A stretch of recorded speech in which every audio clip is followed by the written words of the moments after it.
हा प्रश्न semiconductor devices या चॅप्टरवर सीईटी 2021 ला विचारलाय.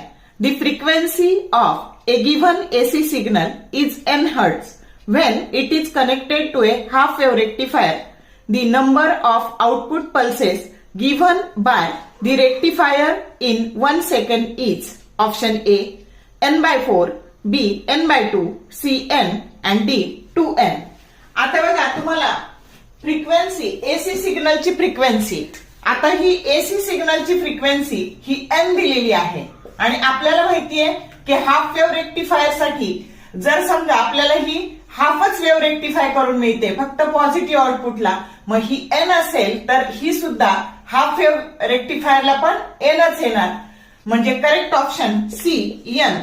पण जर हे फुल वेव्ह रेक्टिफायर असतं ना तर त्याच्या दुप्पट म्हणजे 50 जर दिली एसीची तर ती 2n, फुल वेव्ह रेक्टिफायर साठी 2n, पण इथे हाफ साठी विचारली आहे म्हणून n येणार. हे नीट लक्षात ठेवा, याच्यावर खूप सारे प्रश्न येतात. कन्सेप्ट सोपी आहे.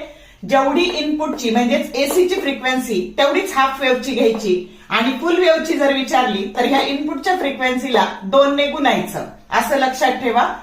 जर शॉर्ट व्हिडिओ आवडले लाईक करा, शेअर करा, कमेंट करा. For more useful tips and tricks keep watching wings of physics. Thank you very much.